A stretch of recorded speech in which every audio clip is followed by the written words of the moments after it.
Ciao tifosi bianconeri, hello and welcome to the Turin Giants podcast. This is episode 301. I think we've been a little liberal with the numbering of our episodes, but this one will be officially labeled as 301. And we've got a special one lined up as we preview the inaugural edition of this expanded FIFA Club World Cup, which officially kicks off this Saturday, June 14th. I am Kevin, your host for this episode.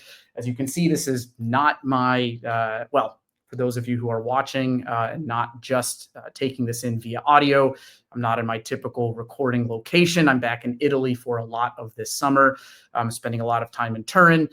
Today, I'm coming to you from the Italian coastal village of Finale, Liguria, which is about 2 hours south of Turin on the beach. Let's hope my internet holds up for this podcast. I'm really thrilled today to be joined by our Turin Giants, United Arab Emirates, and Moroccan football experts, Zach, Patrick, and Frederic. Guys, how are you today? That's us, the experts. Doing well, man. Doing well. Same, man. Thank you. Absolutely. Kind of excited for those who are. So let's dive into it. Absolutely. Frederic, for those who are watching this on YouTube or Spotify, do you want to clarify why it looks like you just jumped out of a pool? Yeah, I just had sex. No, I got the text message that we're doing a podcast, and I actually walked to work, which is about 3 kilometers away from home, but it's 35 degrees Celsius over here. And once I got the text, I basically started running, and hence my appearance. But I mean, the podcast viewers are used to my ugly mug, so this won't change a lot of things, I imagine. We've been absolutely loving the scoop, Zach and Frederic, what you guys are doing. It's been awesome. I think all of our fans are just really kind of lapping that up. But we're happy to come back with kind of a quote normal podcast episode, I guess, our first one of the summer. And again, diving into the FIFA Club World Cup. And I think, to be honest, I think this tournament is proving to be one of the more kind of polarizing additions to the football calendar, right? Legitimate concerns around fixture congestion, player welfare, how teams actually qualified to get in. And now we're facing poor ticket sales, backlash against pricing. And there's, if you haven't been watching the news, there's some political and social and security unrest across the United States right now. And you can see why some fans and pundits and the media are a bit skeptical about what this tournament will provide. But at the same time, right, guys, from a footballing perspective, I think there's a lot to be intrigued by. We're going to get to see clubs we've probably, some of us may have never heard of, have never seen play, get to square up against some of the more familiar European and South American sides specifically. There's a lot kind of new from a technology and innovation side, which we'll touch on later. But today we're going to focus this episode in 2 parts. So first, we will break down the structure and provide some background to the tournament. And then we'll shift to break down Group G, and we'll go as deep as we can with our UAE and Moroccan football experts onto these teams. And if we've done our job by the end of this episode, we hope we'll have done 2 things. One, you've learned something about the tournament, given that this is a new expanded format. And secondly, you feel better prepared going into these Juve matches. So with that, let's get started.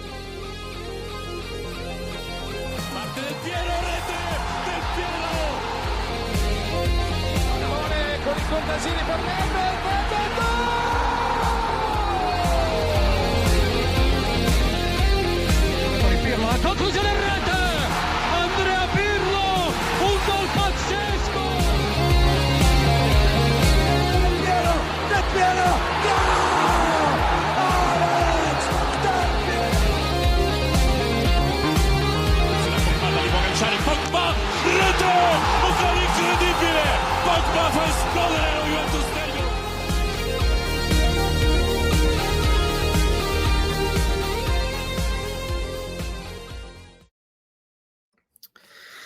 Now, this podcast is available on all major podcast streaming platforms, but this one is specifically optimized for a video experience. So again, checking this out on Spotify or at our YouTube page, Turin Giants Official. So if you have an opportunity to check it out with video, we have a presentation that's going to back up the audio and our dialogue here. But if you don't have access to that, no worries. You'll just get to listen to our silky smooth voices talking through the Club World Cup. Now, as mentioned, we're going to start with just providing some background to the overall tournament. And for those of you who kind of are unaware of how this came to be, this was actually announced back in 2019. And it was planned to have the first expanded format of the Club World Cup starting in China in 2021. We all know kind of what was happening in China kind of through that 2019, 2022 timeframe. So that tournament did not happen as a result of COVID-19. And then later in 2023, it was confirmed that this new expanded format would be hosted in the US in the summer prior to the actual World Cup, serving as both kind of the kickoff country to host this new tournament, but also have it kind of serve as a trial for the forthcoming World Cup in 2026. Now, 32 clubs, right? So this certainly replaces the older format of, I think, seven clubs that were invited. And I think we would remember kind of those teams breaking off kind of in the middle of the season to play each other, and you'd kind of follow what was going on. But clearly FIFA said, hey, there's money to be made here, and expanding this format and now to have 32 teams. And we'll break that down and how that kind of shapes up in a bit. But generally speaking, these teams are qualifying by either winning continental tournaments over a period of time. So we have Manchester City in our group qualifying for winning the Champions League 2 seasons ago, or having kind of a coefficient and ranking system done over a 4-year span, which is, of course, how Juve qualified. And they were given a favor by Napoli in order to get here. This is backed by a $1 billion prize pool, with more than 100 million, I think, potentially going to the winner. I forget the exact amount. But what is interesting about this is DAZN, I think they bid some astronomical amount of money to win the global TV rights for this. So this tournament is only accessible, to my knowledge, through DAZN, but you don't have to pay for it. I think on their streaming app or mobile devices, Apple TV, on your laptop, you should be able to access all of these games. So that's it from like a super high level. But guys, I think when this was proposed and this was announced, rather, what was your first reaction to something like this? The first reaction was it's an absolute money grab. With the extra games at a time when players have long been complaining about fixture congestion and wear and tear. It just, as much as I love watching football, it seemed clear that it was a money grab by FIFA to take advantage of the growing global popularity of the sport, as well as the growing popularity and the money opportunities in the States. And can I add to that? Because of the money grab aspect, all reports show that Elkin have told the guys to give it their all, right? So I'm assuming if there's money to be made from this, the club would certainly take it, right? So this isn't going to be a vacation play by all accounts, right? So I think teams are going to go for it, but yeah, to what downfall potentially in the months to come? I think we're between a rock and a hard place. The rock being, of course, we want to see the team Juventus play. I know it's only been a few weeks, but it feels like a long time. So I of course, love to watch them play. But at the same time, in the back of my head, I keep thinking, right, how many games are they going to need to play before somebody breaks down? You already have major players coming off of injury who could potentially be exacerbated by playing additional games in the summer. So, Zach, I'm with you. Yeah, and I can follow Zach as well, but to that extent, I mean, the injury proneness at Juventus specifically, I mean, we had a lot to deal with the past few months, and this is certainly not going to help, especially the fact that they have to travel to another continent with a different structure and everything, like humidity, warmth. They need to adapt. They need to overcome a bit of their jet lag as well, which isn't that good on the body as well. New training grounds. How's the soil? How is my footwear? I mean, these are all small details, but they can make or break your season. Because and I'm knocking on my big wooden table here, if we have another ACL injury, I mean, this could potentially not jeopardize our transfer market window, but our season as a whole. On the other hand, it's welcoming, as in we have some players that need to hold their ground and need to present themselves in the best way possible and fight for their potential place in the team coming this season. So that's the positive side of it. But as a whole, like Zach said, it's just a money grab. Let's not kid ourselves. And it potentially has more downsides and upsides attached to it. So I'm curious to see what's going to happen. Yeah, it'll be really interesting to see how clubs approach this, especially reputable European clubs. Are they going to go after this because they actually see that this is going to be a tournament that has the same standing as a Champions League trophy, or because of the prize money that's available? Or are they going to view this as just a more structured summer tour in preparation for the upcoming season? And Frederic, to your point, let more of B-sides play, especially with the fixture setup where you're going to be playing right out of the gate 3 games in 8 days. I'll just say one thing. We're coming from the Juventus perspective, and which is a premier name in a top league. I have heard on the flip side that a lot of fans for these teams in more minor regions and minor leagues absolutely love this, to see their team. Yep. We're going to be talking about a team from Morocco, right? I know folks who are traveling in from Brazil to follow their team.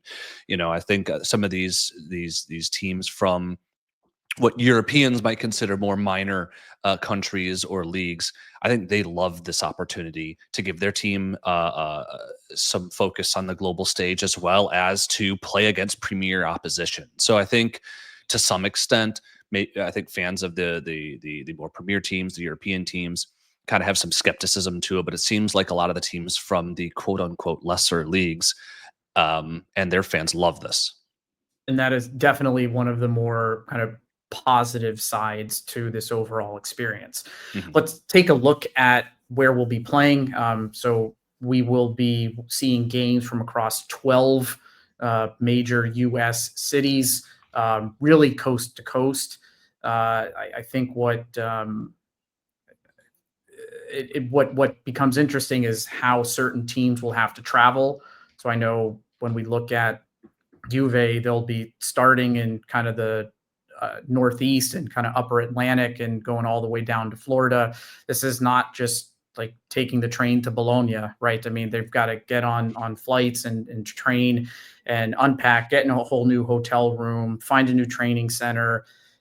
This is like every 2 or 3 days, right? So that definitely becomes challenging. The selection of the locations and stadiums was certainly added controversy as well. MetLife Stadium, again, which is actually going to host the Super Bowl finale, or not the Super Bowl, my goodness, the World Cup final match next summer. A lot of criticism around the stadium selection and the types of cities that some good soccer, like MLS football culture towns that were overlooked in this, which I think a lot the of entire state of Texas. Yes. Yeah. Yep. Just and that's not just me selfishly speaking, because I live here. I mean, we have probably some of the most rabid football fans in the country in Texas, and there's not one game in some of the beautiful stadiums we have down here. It was. And you get Cincinnati picked over Columbus.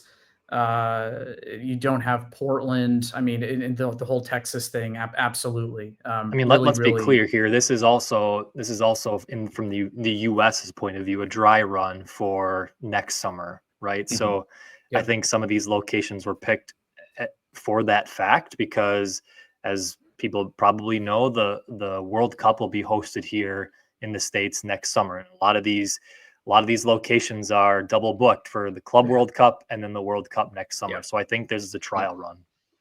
Yeah. Also, from a European perspective, if I might add, I find it fairly strange that when a World Cup is organized on several European continents, you get to have like a sort of package deal. Like even like there's a game you want to see in Italy, but the next game in the group stage is in Belgium. Say, you can book that as a package deal. Whether this was not available, at least not for Europeans during this tournament, and I find it rather odd because let's say I'm just blurring out some things here. Let's say that Juventus plays their first game in Atlanta, but then the second game in Seattle. I mean, for Europeans, it's a bit confusing, but also like the financial aspect of that is very very imposing. But because you have to go from like Cincinnati or Charlotte to Seattle or whatever, so it's very very much a whole new world and I hope they change that for the World Cup, for the national team World Cup, because it's a bit confusing, and this also leads to the spectators or the revenue stream that's been going downhill, or at least from what I've heard, because a lot of European fans are not eager to undertake this whole movement, because if they go to the States, they want to see the States as well, and not just hop around from Yeah. city to city and flight on flight to view a football game, which I find fairly understandable in my opinion. Absolutely. So let's take a look at the tournament structure. So just like a national team World Cup, it is running for a month. So again, it starts this Saturday, June 14th, and runs through July 13th. Again, spread across these 12 aforementioned U.S. cities. It is a 32-team tournament. I think there was some skepticism on why it was 32 versus 16. Did they need to jump straight from 7 teams to 32? But here we are. It is 8 groups of 4, groups A through H. And as we should know, Juve finds themselves in Group G. The top 2 teams advance to a round of 16. So there is no kind of weird math to be done, goal differential to figure out if there's a couple third place qualifiers moving on. It does go straight to round of 16, single elimination knockout games, and there is no kind of consolation prize third place match. It is just the final game. A few kind of noteworthy things that you might be scratching your head about when it comes to certain rules that are getting implemented here. So just so you are informed, hopefully Turin Giants is helping you out here. We do have 5 substitutions allowed per match, which is becoming ever common throughout most national leagues. If it goes into extra time, again, which is only in the knockout stages, there is an additional sub to be granted. There's a new thing being done now around concussion protocol, in which if there is a head injury and a player has to be removed from the game and you've used up all of your subs, you are allowed to make an additional substitution. And I think one is also granted to the other team in fairness. A new thing is goalkeepers being penalized if they hold the ball for over 5 seconds, which will result in a corner for the opposing team. So we're all used to goalkeepers, especially towards the end of a match, kind of wasting time a bit, holding on to the ball, falling onto it, taking forever to get up. That won't be tolerated. So this is a new thing, and I'm really curious to see how this will be enforced. Refs are going to wear body cams. I don't know if this is going to be cool or a really stupid gimmick. I don't know. But what I do like is the transparency around VAR. And I think this is something I would love to see in Serie A specifically, where sometimes we don't have a clue how certain decisions were made. But this will be shown live in real time in the stadiums. We're also going to see semi-automated offsides being essentially trialed, because we want to see this be done at the actual World Cup and I think in other national leagues as well. And then supposedly only team captains can speak to the referees. I think, guys, keep me honest. Was this done in Qatar World Cup as well? And if other players approached the refs, they got yellow cards. I think that happened. I don't remember specifically, but I would really like to see it more enforced and more going forward. I think one thing I absolutely love about rugby is how they handle the referees and the ability to and how they strictly control how folks talk to them, and then how decisions on the field are articulated to the audience. Rugby does a fantastic job limiting who can talk to them, just to be the captains, and then the referees take the time to explain to the audience live and at home the detailed reasoning for their decisions. And I think that transparency, that clarity, and that accountability is really important for fans. And I think it's really ugly when players surround and yell and scream at the refs. I think it's good for the game, and I think it's good for sort of just having a good streamline of information to have it just be the captains moving forward. So I really hope that these types of things work well. I think when it comes to certain rules that we see on the screen here, including the time wasting sort of implementation of this time wasting rules, you like the rule, but just like with VAR, I'll be curious to see how it works in practice to see whether it actually benefits the game or it actually detracts from it. Yeah, I don't like it. What don't you like specifically? Oh, I'm sorry. Specifically, the first like the extra substitution with the additional one, and holding the ball and semi-automated offside detection and time. I mean, it's like, hey, let's shoot some testosterone into the football game and see what happens. Like, I love transparency, but I also like the unpredictability of football, where human error is a big part of the emotions that go through a game.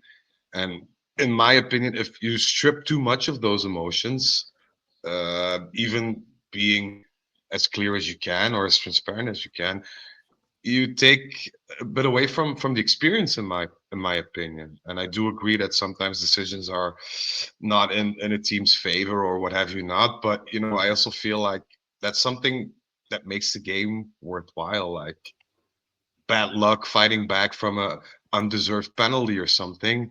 I mean, that makes for legendary matches. So I'm on two fences about it, to be honest. Yeah, I like transparency too. However, some of these I feel like are just going to promote more officiating inconsistencies. Some officials may allow players to get a few words in, some players may not. So, as a fan and as players of the game, you want officiating to be as consistent as possible. And I just fear that some officials might let things go longer than others or be a little bit more conservative with this approach. So the transparency is nice, but it leaves some interpretative inconsistencies with some officials that players will probably have frustrations with.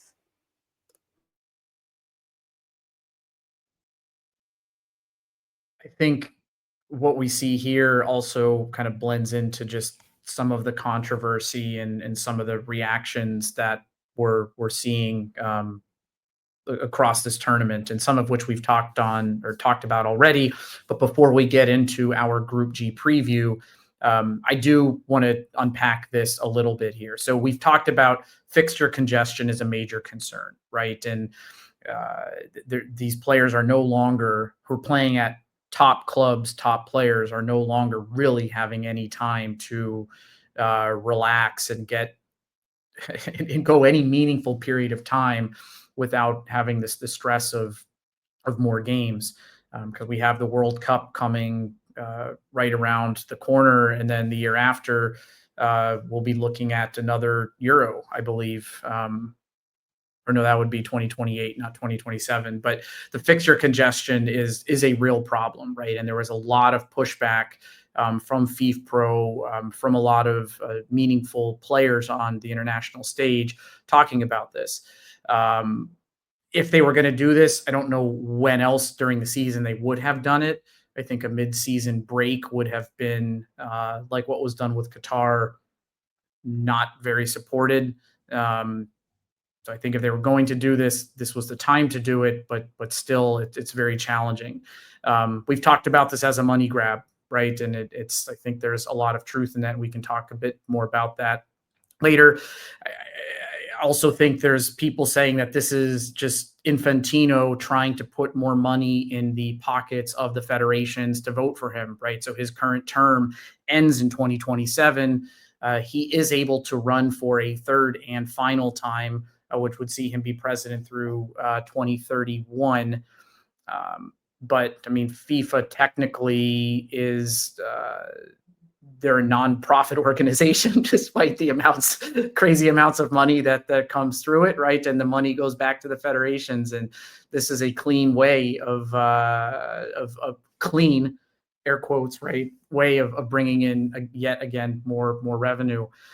Qualification rules have sparked some backlash. Cough, Inter Miami, cough. Just trying to find ways of getting Messi and FIFA's star boy in the odd selection of using whatever, I forget the tournament that Inter Miami won, but it was not the reputable one for the MLS and for CONCACAF. It should have been a LA Galaxy. If any of you guys following MLS closely? Yeah, I think it was expecting in the Los Angeles Galaxy to take that spot, but I know the LAFC was let in at the last moment for, I think, winning MLS, right? Patrick or Zach, keep me honest there. They were the last addition to. I believe you're correct in both accounts, that the Galaxy was the other selection that got glossed over, and I think you're right with the LAFC being the final admission. Yeah. And then just the economics around this, right? The tickets were priced high. It was a lot of criticism. There's still a lot of empty seats leading up to this first match coming up on Saturday between Inter Miami, of course, and Al-Ali, if I'm pronouncing that correctly, of Egypt. So that is on June 14th, or I guess June 15th, depending on which time zone you're in. But there's still a lot of empty seats for that. Media coverage has been weird. I think a lot of domestic media outlets not really liking how DAZN gets kind of this global access to these rights. The timing and location poses a challenge. Frederic, you were talking about this, right? It is, pardon my colorful language, fucking hot in the US, right? In a lot of these cities, it's humid, it's hot. The transportation in and out of some of these cities is going to pose a logistical issue. So when we look at a lot of this, guys, like, I know we talked about it at the beginning, but just your perspective on this. Is this something that should be happening? Is the excitement of seeing smaller teams step up against the giants of Europe, does that make it worth it, right? Is the footballing element of us getting to watch some cool games throughout the summer, does it make up for some of this? It depends who you ask. I think it's a really tough argument for folks and fans of a bigger team to already play enormous match schedules. You know, what did Juve play this year? 60 games already. And that's with, you know, all the injuries we had and everything. You know, teams from smaller leagues. I mean, I think the Moroccan league, they play 15 games just by default. Or they have 16 teams in the league, so it's 15 times 2, 30. So their leagues are smaller. They don't play as many games, and the money means so much more to them than it does to your big 4 or 5 league teams. So I think it depends who you ask. As a Juventus fan, as a football fan, I always love to watch. But maybe it's a product of where Juventus is in their league, that where I'm kind of negative on this tournament. But I recognize that that the overwhelming majority of these smaller teams from smaller leagues will probably, you know, outvote me, so to speak, considering the effect it has on them and their players. So that piece is true, Zach. But I think that's also why you might have low fan turnouts, because here in the United States, the casual fan is not going to know the Egyptian team, the Moroccan team, right? So they may understand when Juventus plays Manchester City. To be fair, when Manchester City and Bayern came to my town, what was it, 2 summers ago or 3 summers ago, the stadium was packed. But those are two global phenom teams, where everybody and a casual fan in the United States might know them. I don't know that a lot of casual fans are going to know the fringe team. So while the tournament may matter for those teams and their locales, wherever they may be across the world, here in the United States, it seems an odd spot to, garner up excitement for these teams that I've never heard of. So if we've never heard of them as podcast people who do this on the regular, the casual soccer fan trying to get to a game here in the US, I don't know that it's worth my time, so to speak. So that's just a different fan perspective coming from an American who is excited to see Juventus play, but I'm not going to catch the casual Polish league, team or whatever. Yeah, and also the fact that, if you hold a World Cup for national teams, your focus group is a lot larger, because let's face it, if Inter Milan were playing, we wouldn't even dream about going to watch them, whether be it in Miami or whatever. But if a national team plays in another continent or on a tournament, then you have a larger fan base you can appeal to, which makes the stadium getting filled a lot more. And you have that typical. I've been to 3 World Cups myself, national ones. You have that typical vibe of the World Cup. Like, it's alive, it's vibrant, it's tangible, and this feels artificial and overly Manufactured. Yeah, so you lose, the appeal of what was once, in my opinion, a great tournament. But this is a whole new thing. Like, I was a fan of the what was it, where Juventus won against, was it River Plate or Boca, the Intercontinental Cup, which was basically, I think, the predecessor of our Club World Cup. It was logical. It was one game. It was driven not by hype that was manufactured, but honest to God, like, one game, do or die. Who's going to win? And I feel this is just too manufactured to make it appealing. And I think one final thing to kind of add to Patrick's point is, if more of these stadiums were in bigger cities, like United States has a lot of big cities. Chicago's not on the list. Houston's not on the list. Austin, Dallas, to go back to my Texas complaint, isn't on the list. But you have teams like, you have cities like Cincinnati, 300,000 people, not a big city. Even Seattle and Charlotte and some of these other ones aren't actually that big. And so you don't, if you were to pluck out and say, hey, we have a lot of Egyptian immigrants or people of Egyptian descent, the fact that they're hanging around Cincinnati, Ohio, is not likely. Well, you go to a city of 4 million people in Chicago or Houston, you're going to have a lot more diversity in terms of folks from various backgrounds who might be more willing to go see the game.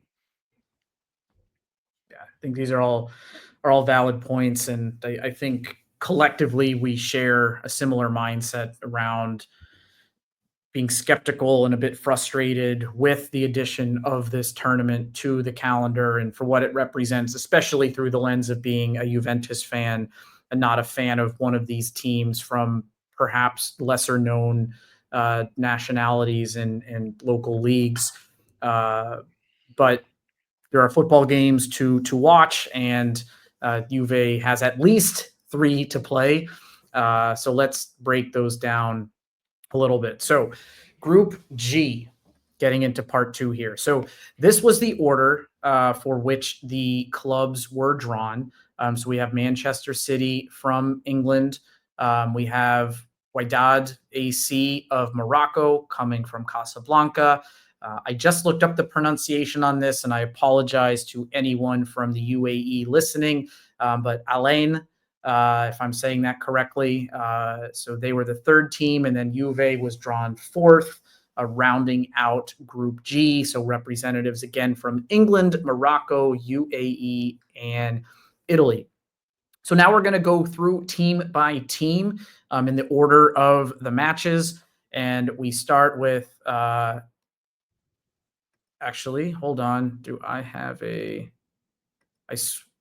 I have a typo here, I think, on the slide here. But we start with Al Ain, which again is from United Arab Emirates, not from Morocco, as you see on the screen. So I accidentally swapped those.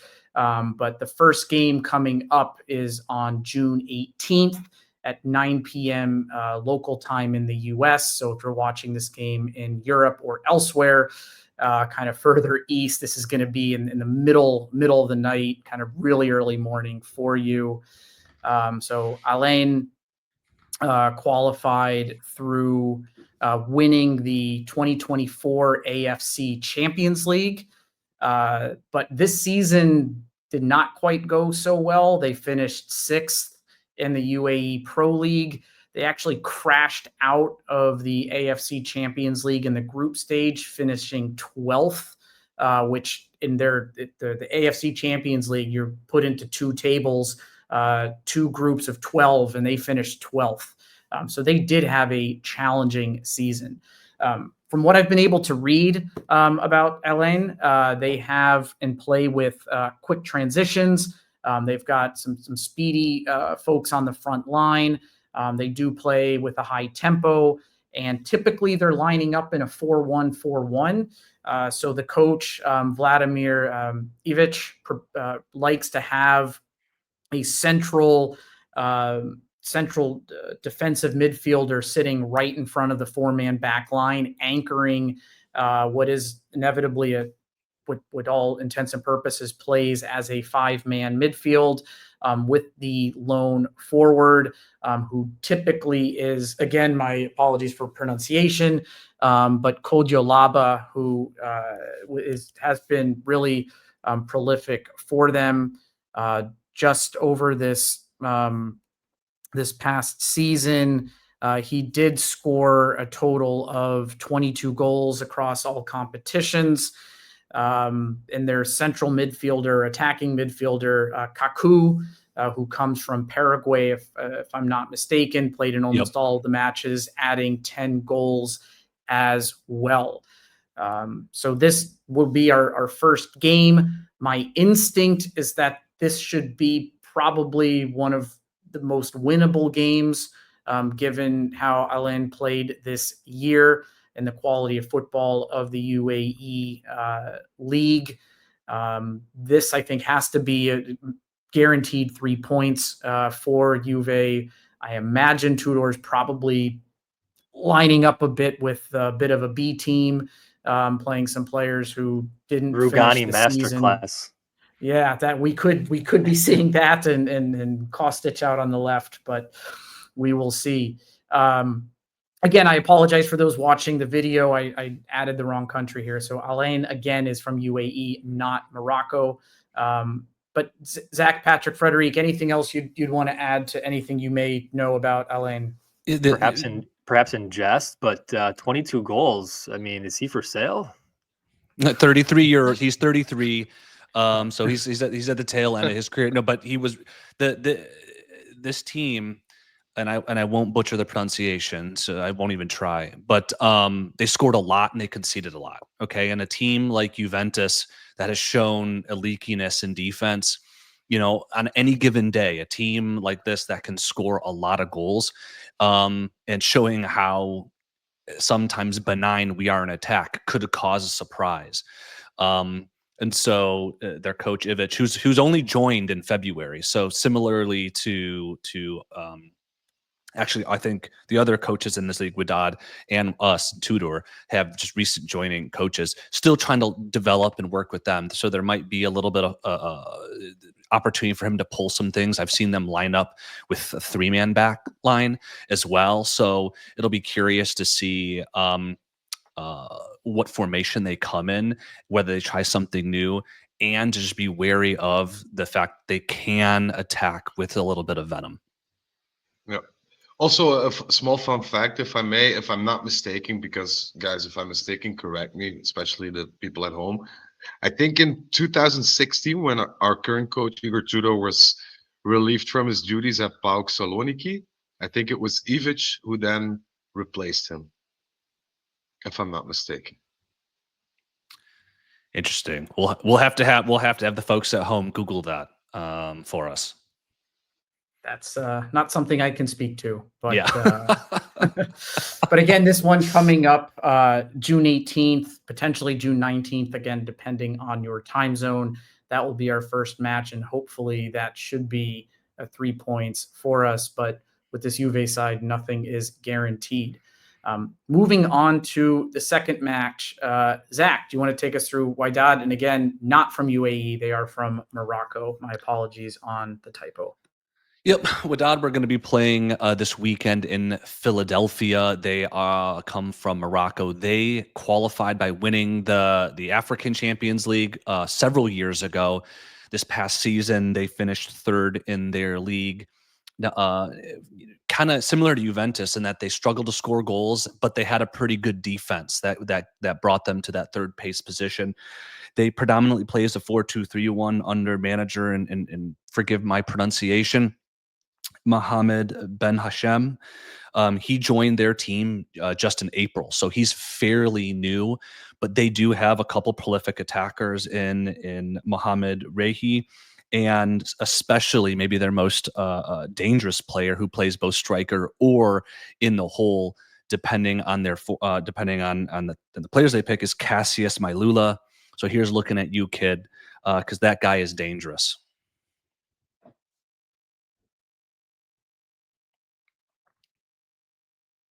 Did our slides get reset, Kevin?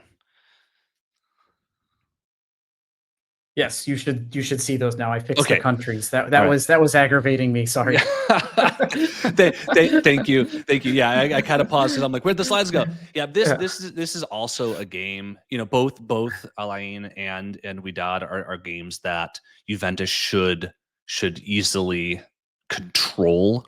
But they're both teams that are here. In any team in a cup competition has the potential to steal games, and so while Al Ain it might be the one they'll steal a goal or two because of their attacking prowess. I think Wydad's going to be a little bit more structured and balanced in their formation and look to hit on the counter a little bit more. So it'll be a different complexion game.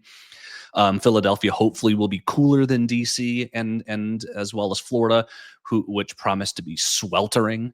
So maybe that will play to Philly Juve's gets pretty advantage. hot in the summer though. Like that whole like Philly, DC, New York is just so swampy this time of year. So you talk about swampy. See. Wait till we get to the next one. You're going down to Florida. That is the swamp. Yeah. it's gonna be over 30 Celsius with 80+% humidity. You won't be able to breathe.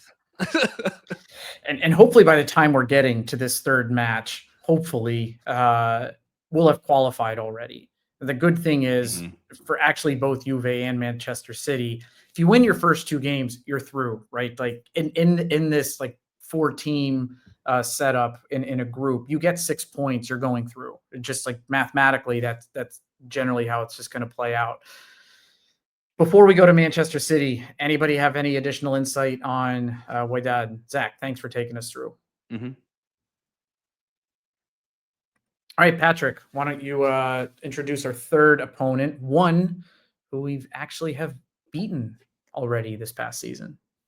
So yeah, I don't know for the fans listening that this team needs much introduction. Unlike the other teams, right? Pep Guardiola has been here for I think close to a decade now, 7 or 8 seasons, and they're a Premier League winning side. Not this year, but very recently they've won a number of titles, Champions League. Their B team, is still miles ahead of many A teams across the world. And they are bolstering their squad for the summer.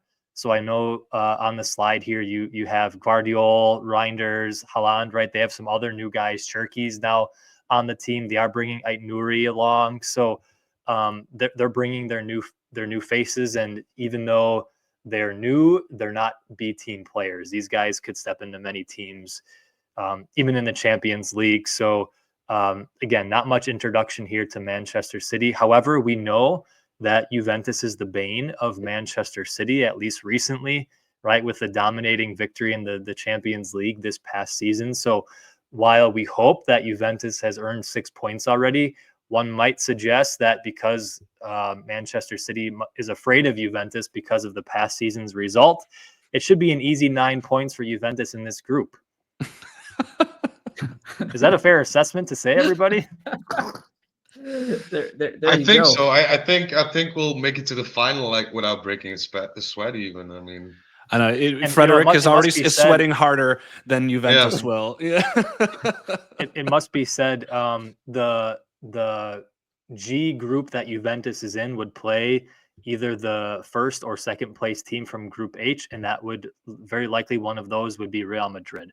So I don't know what if your next slides go into the tournament bracket, but either one of these No. teams, assuming it's hopefully Manchester City and Juventus that would qualify for the next round, one of those two teams would draw likely Real Madrid in Group H. I think a couple noteworthy things for Manchester City. Again, they qualified through winning the 2023 Champions League, which is also really interesting because if Barcelona or Arsenal had progressed and had won the Champions League instead of PSG or Inter being in that final, and we all know how that ended, much to our smiling faces, neither one of them would have been here at this tournament.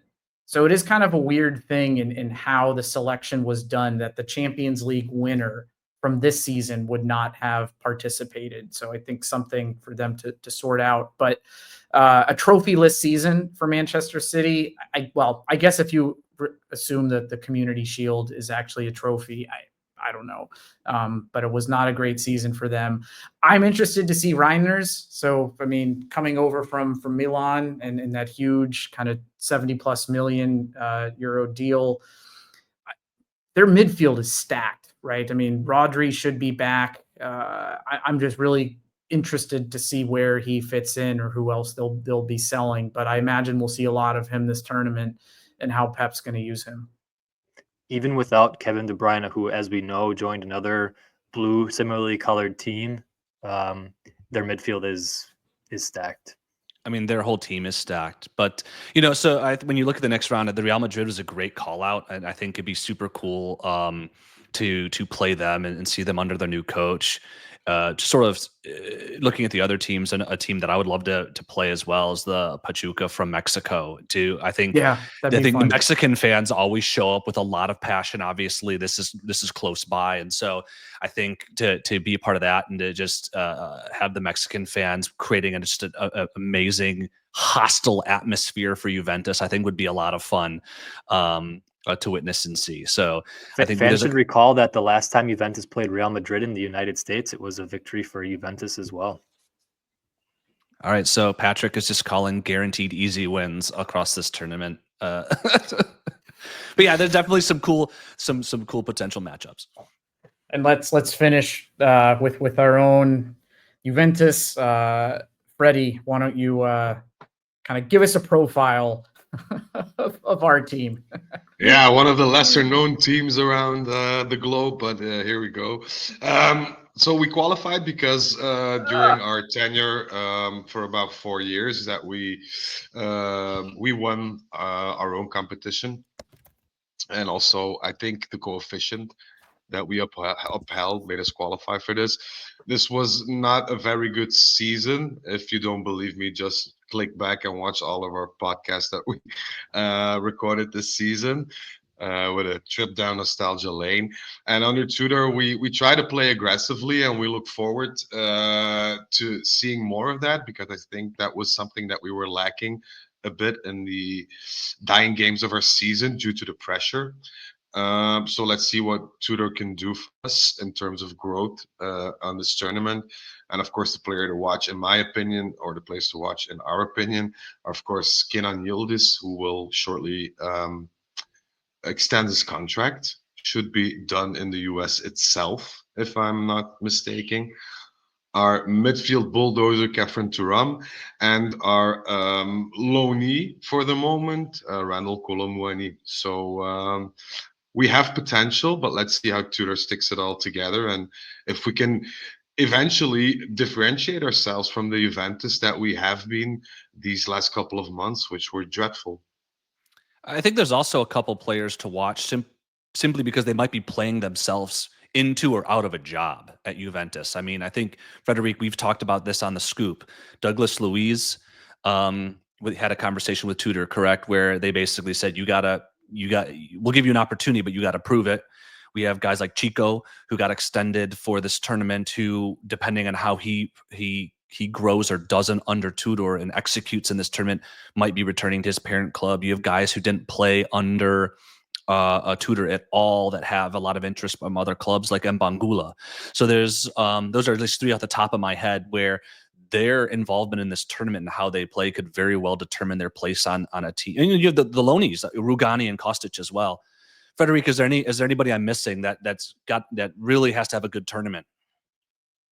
Not really. I think there was a meeting with Alkan, Tudor, and Komoli before they left to the States, and Tudor stated some names of players that he wanted to see perform, but he also stated his preference into the alternatives we should get. And another thing that has just come to my attention, apparently our good friend Victor Gyökeres is very upset with the treatment he received by his club, where they upped the transfer fee. And he's looking into legal repercussions. He and his managers are on the phone daily with Juventus, and his preference is to join Juventus. So we'll see how that goes. So Despite all the stuff we're seeing breakup, for despite all the stuff we're seeing for Arsenal and Manchester United. Yeah, Yeah. exactly. He's still for him, Juventus is the number one pick, but of course it's Porto. Porto decide. Sporting, right? Sporting. Yep. Sorry, Lisbon. Yeah, I'm sorry. So we'll see where that turns out. But yeah, there've been contacts even still today. So Yeah, I mean, you look at this roster here. So again, for those who are able to see the video, it's a pretty deep team. I forget exactly how many people are called up, but I mean, it is the first team. It is with the returning loanees. It is with the aforementioned Randall Colomwani and Conceição being able to play through this tournament. And then a number of next gen folks. Some names I certainly recognize, and some names haven't seen before. And it'll be curious again to see how teams like Juventus, Manchester City, Real Madrid, Bayern Munich, PSG like approach this tournament. One interesting call that I want to make, if I may, is in friendlies. In the U.S. last year at halftime, it's almost as though Juventus sent out a whole new squad. And in this tournament, of course, you're limited to just the 5 reserve players coming in. And you look at just the forward list, there's 35 names here, but that forward list is like 15 people, it seems like. So I find it, dare I say, odd that this whole roster is being brought. Is that fair to say? I know we want to rotate players and see people getting minutes, but that just strikes me as a bit odd to have 35 players. You're only allowed 5. Like, are we going to see? We're going to see Angele get minutes? It's deeper than that. The team to me is clearly signaling that they're treating this like a sort of a summer training camp for their youth team to get, because you have first team members who are going to be training to play legitimate competitive matches. You're already flying overseas. Let's bring some of the kids over. Let's have them train at that level. Let's see how they go in advance of the new season to see, hey, is this guy going to maybe graduate to the under 23s? Hey, is this guy going to be a guy who's going to maybe make the end of our bench? Hey, is this a guy that we can loan to a team in Serie A? So this is the perfect opportunity for them to do that. And that's exactly what the names on the slide in front of us signaled to me. Also, this was one of Komoli's how shall I put it, wishes to bring that many people in, because he wants to create that group feeling again, the team feeling, consisting of the older forward, the older players, the new guard, the younger people. And of course, he wants to, and he has that specifically, to mold some of the prospects we have into potential first team players. And the only way you can do that is, to let them train with your best material you have at hand and let them feed off that energy and experience. So I think this is, for us as Juventus fans, a clear upside to this, because switching a whole team during a game is not something that helps the team itself and the confidence that the players have. But doing this and letting the guys train with them and experience, the first team feeling and the being on the continent and creating a bond together, because you're away from home, you're stuck with each other, so to speak. This is something that could be very beneficial to us.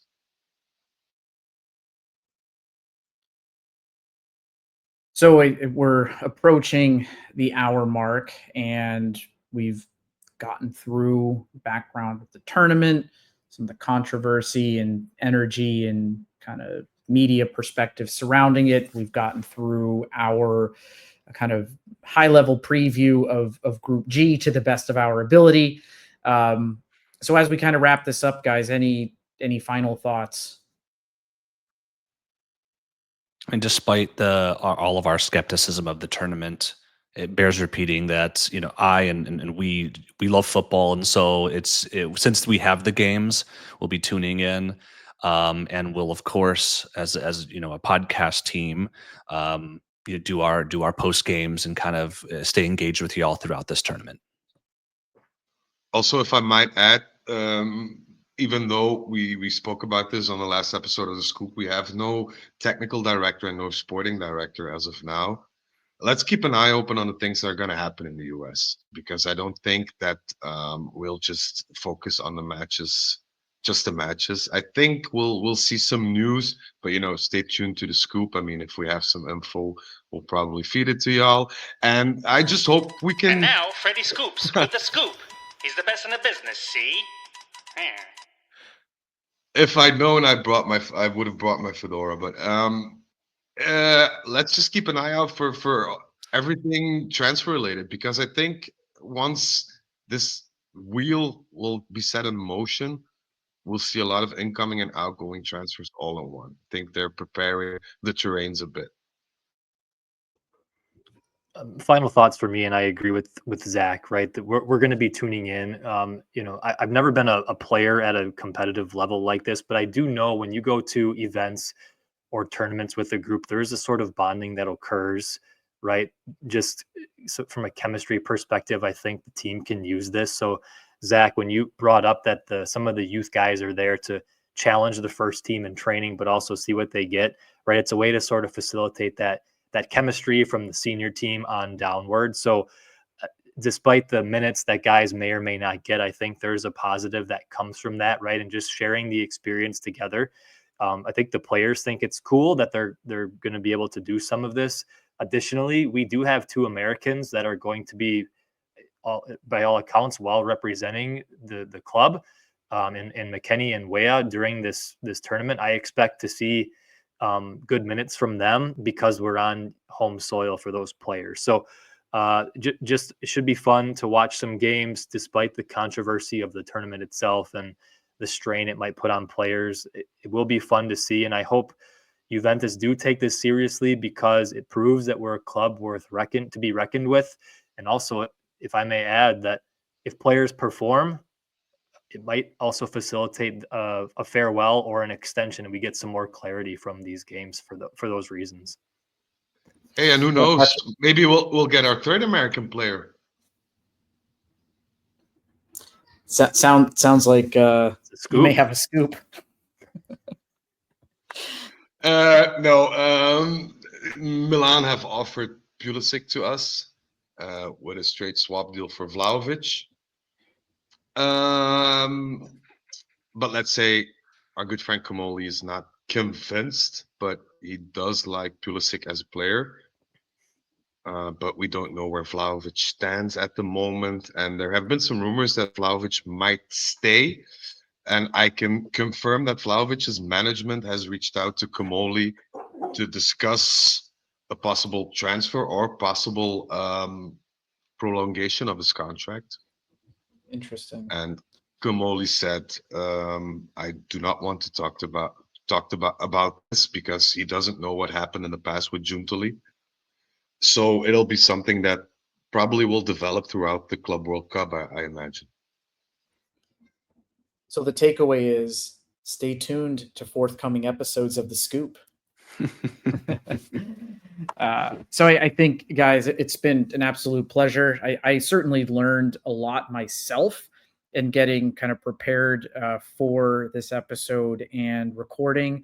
I feel more energized going into it. Again, I certainly share the same skepticism and frustration just around added fixtures, another tournament, knowing that this is just FIFA lining the pockets, and there's always ulterior motive to things that might just seem great by promoting kind of lesser known teams and countries on the global stage. But certainly for fans of those teams, I think this is actually a very unique opportunity, and I hope they all have a tremendous experience. But at the end of the day, Juve is going to be playing some football matches. I want us to win. I want us to win. I want us to go as far as we can. Yep. And I don't care if it is our kind of first team, A team, or if we're fielding more kind of players who rode the bench or even some kind of younger folks. I just want us to go out there with the mentality that we believe this club should have and win some football matches. So we'll be with you throughout the rest of the tournament. As Zach said, we'll continue going with the scoop. We'll have post-game. Hopefully we're getting into the knockout phases and we can do some previews of what's ahead there, but let's not get ahead of ourselves there. So I think with that, hope everybody enjoys watching that first match against Allen at whatever time that is for you. And fino alla fine, Forza Juve.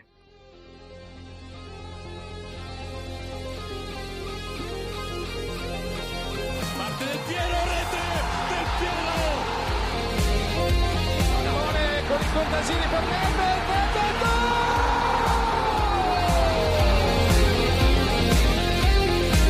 Pirlo, la conclusione in rete, Andrea Pirlo, un gol pazzesco, Del Piero, gol! Alex Del Piero! Di Pogacar, Pogba, rete, un gol incredibile, Pogba fa esplodere lo Juventus.